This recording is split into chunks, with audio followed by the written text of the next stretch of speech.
اور غلام کو گھوڑے پہ بٹھایا ہے اور گھوڑے کی لگام پکڑی ہے تو یوں پیچھے رکھی ہوئی ہے، اور حضرت سیدنا فاروق اعظم رضی اللہ تعالیٰ عنہ آ رہے ہیں۔ غلام کہنے لگا حضور لوگ دیکھ رہے ہیں، مہربانی کریں بیٹھ جائیں۔ فرمانے لگے نہیں، باری تیری ہے، تو ہی بیٹھے گا۔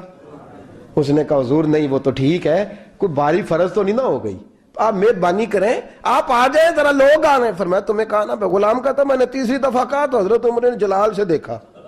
اور جناب عمر کا جلال تو زمین کانپنے لگ جاتی تھی۔ کہتے ہیں کہا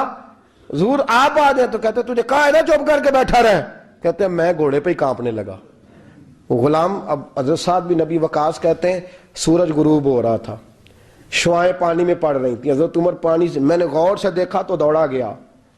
جا کے نا بچے نہیں مشورہ دیتے ابا جی کو، ابا جی انج نہیں کریدا، دور بدل گیا جے، کہتے میں دوڑا گیا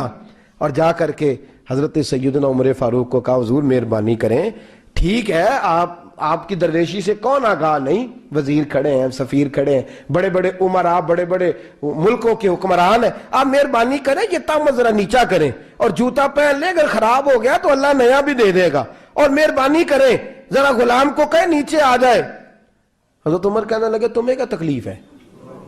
کہا حضرت جی وہ وزیر مشیر کھڑے ہیں، یہودی ہیں، عیسائی ہیں، نجرانی ہیں، وہ بڑے بڑے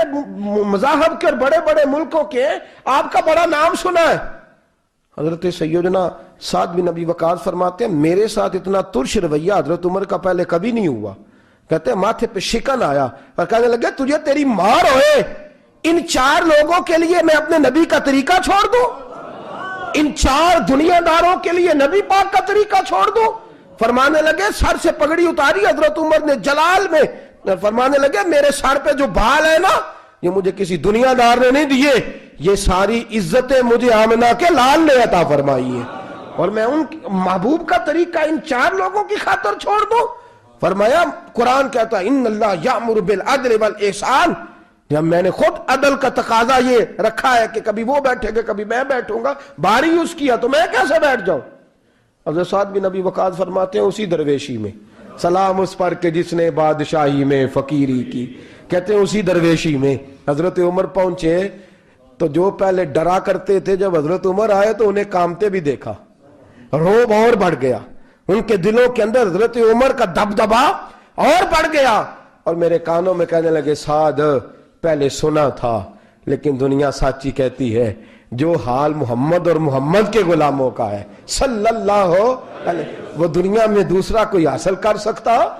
آج ہمارے پروٹوکول، ہمارے دبدبے، ہماری انا پرستیاں، ہمارے دعوے، ہمارے طریقے، میرے عزیزوں لوگ ہمیں آ کے مثال دیتے ہیں، کہتے ہیں یورپ کی فلاں گلی میں یہ ہوتا ہے، میں نے کہا وہ گرد راہ کو نہیں پہنچ سکتے، یہ ساری چیزوں تو میرے مصطفیٰ کے غلاموں سے حاصل کیا، لوگ ہم نے چھوڑ دی، غیروں نے اپنا لی۔ خدارا اپنی زندگی میں تبدیلی لائیں، درویشی، سادگی، بے تکلفی، یہ زندگی حسین ہوتی ہے، یہ زندگی سکون والی ہوتی ہے، یہ زندگی اچھی ہوتی ہے، یہ فرحت اور تازگی والی ہوتی ہے۔ اپنے آپ کو ان تکلیفوں اور آلائشوں میں مبتلا نہ کریں، اگر اللہ مال دے، عزت دے، دولت دے، اللہ تعالیٰ نفاست عطا کرے تو پھر اپنے آپ کو سادہ کریں، آزاد کریں، کھلی ہوئی کتاب بنا کے اپنے آپ کو رکھیں۔ مجھے ایک بچہ کہنے لگا حضرت جی جب بھی آتے ہیں آپ کہیں بیٹھے مل جاتے ہیں، ہم کسی کو لا کے کہتے ہیں جناب حضرت جی بڑے مصروف ہیں اور آپ یہاں آگ تاپ رہے ہیں جلا کے، مہربانی فرمائیں۔ میں نے کہا یار 2-4 دن تو بن سور کے بیٹھنا بندے کے لیے آسان ہوتا ہے، سارا دن ملمہ سازی کر کے رکھنا اتنا آسان کام،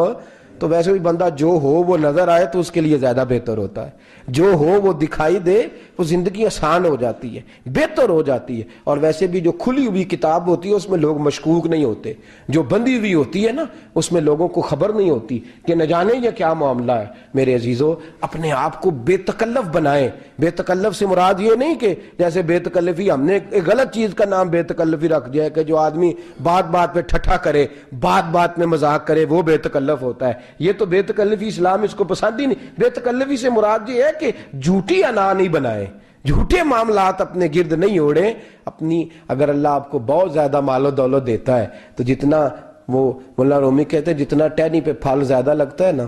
ستا اٹھ کے کوئی نہیں خوش ہوتا،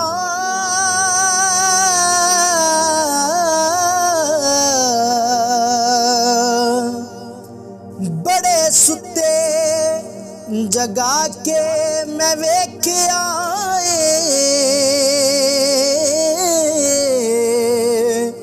ਓਏ ਕੁੱਤੇ ਜਿਹਾ ਨਹੀਂ